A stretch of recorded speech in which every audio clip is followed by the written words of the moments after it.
ایک غلط فہمی کا جواب میں نے اس ویڈیو میں دیا ہے، ذرا ملاحظہ فرمائیے گا۔ السلام علیکم ورحمۃ اللہ وبرکاتہ۔ یہ جو ویڈیو آپ کے سامنے چل رہی ہے بہت سارے لوگوں نے دیکھی ہوگی کہ یہ پروفیسر صاحب یہ بات فرما رہے ہیں کہ قرآن کریم میں انما الخمر والمیسر کے ماتحت صرف جوئے کو لیا گیا ہے، جبکہ جوئے کے علاوہ اور بھی بہت ساری چیزیں اس میں شامل ہیں کہ جو چیز انسان بلیک میلنگ کے ذریعے یا شرط لگا کر حاصل کرتا ہے، اس میں انہوں نے اگرچہ الفاظ میں صحیح طرح وضاحت نہیں فرمائی، لیکن حقیقت میں دیکھا جائے تو انہوں نے یہ دعویٰ کیا ہے کہ جہیز لینا دینا حرام ہے، اور جہیز کا جو مال ہے وہ اسی میسر کے ماتحت داخل ہے۔ اگرچہ تعبیر انہوں نے غلط کی ہے، لیکن جو میں اس تقریر سے ان کی سمجھا ہوں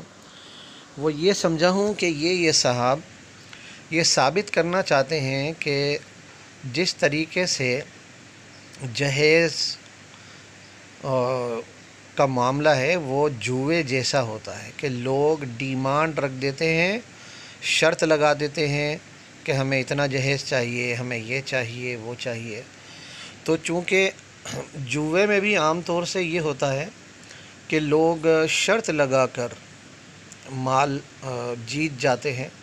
تو انہوں نے ایک طرح سے اسے شامل کیا، جو اگرچہ علمی غلطی اس آیت کے اعتبار سے تو ہے، لیکن اگر آپ ذرا غور کریں کہ جہیز جب بلیک میلنگ کے ذریعے لیا جاتا ہے اور اگر خدا نخواستہ کوئی جہیز نہ دے پائے تو وہ لوگ اس لڑکی کا جینا حرام کر دیتے ہیں۔ تو اس اعتبار سے میں یہ سمجھتا ہوں کہ بات ان کی غلط نہیں ہے، بات تو ان کی ٹھیک ہے کہ جہیز کا معاملہ وہ یقیناً حرام زمرے میں آتا ہے جب ڈیمانڈ سے لیا جائے، کیونکہ جہیز دینا ماں باپ کی کوئی ذمہ داری نہیں ہے، نہ ہی شرعی ذمہ داری ہے، نہ اخلاقی ذمہ داری ہے۔ جو شادی کرنا چاہتا ہے وہ اپنے آنے والی بیوی کے لیے سامان بھی مہیا کرے،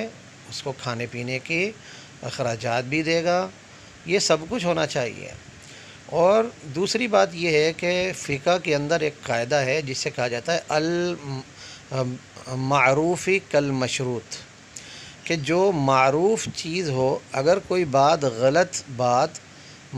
معروف ہو جائے تو وہ بھی اس پر عمل اگر کیا جائے گا تو وہ بھی اسی طرح سمجھا جائے گا جیسے ہم نے کسی مشروط پر عمل کیا، جیسے اس چیز کی شرط لگائی گئی ہو۔ یہ چیز ہمارے یہاں پر عام طور سے تراویح میں اجرت لینے کے حوالے سے بیان کی جاتی ہے کہ اس وقت یہ ہوتا ہے کہ ہمارے یہاں منع ہے کہ تراویح کی اجرت نہیں لی جائے گی، تو لہذا اگر اس کے باوجود کچھ لوگوں نے بغیر کسی ڈیمانڈ کے اگر تراویح میں اجرت دے دی ہے، تو بعض علماء نے یہ قاعدہ وہاں پر بھی جاری کیا ہے کہ چونکہ غلط بات ہے، اگرچہ وہ معروف ہو جائے تو لیکن اس کو جو اپلائی کیا جائے گا یا اس پر عمل کیا جائے گا تو وہ بھی مشروط کی طرح ہوگا، یہ بالکل ایسا ہوگا جیسا کہ کوئی باقاعدہ شرط لگا کر پیسے وصول کر رہا ہو۔ تو یہاں بھی یہی حال ہے کہ اگر جہیز وصول کر لیا ہے تو یہ بھی گویا معروف معاملہ ہے، چونکہ تو یہ مشروط کی طرح ہوگا جیسا کہ ہم نے شرط لگا کر لیا ہو، کیونکہ ہم اس بات پر راضی نہیں ہوتے ہیں کہ جہیز کے بغیر کوئی دلہن ہمارے گھروں میں آئے، تو یہ چیز بہت خطرناک ہے۔ اللہ تعالیٰ سے دعا کریں کہ اللہ تعالیٰ ہم سب کو یہ معاملہ سمجھنے کی توفیق نصیب کریں، اور جہیز کے معاملات بڑے خطرناک ہوتے جا رہے ہیں، خاص طور پہ ہمارے انڈیا میں یہ اس چیز کا بہت زیادہ چرچا ہو چکا ہے۔ جہیز کی باقاعدہ ڈیمانڈ رکھی جاتی ہے، پیسے مانگے جاتے ہیں لڑکی والوں سے، اور اگر وہ نہ دے سکیں تو وہ رشتہ ہی ٹوٹ جاتا ہے، اور اگر یہ لوگ گھر لے بھی جائیں تو اس لڑکی کو بہانے سے تنگ کرتے رہتے ہیں کہ جہیز نہیں لائی تو یہ پیسے لاؤ وہ پیسے لاؤ۔ اللہ ہمیں سمجھ عطا فرمائے، آمین ثم آمین۔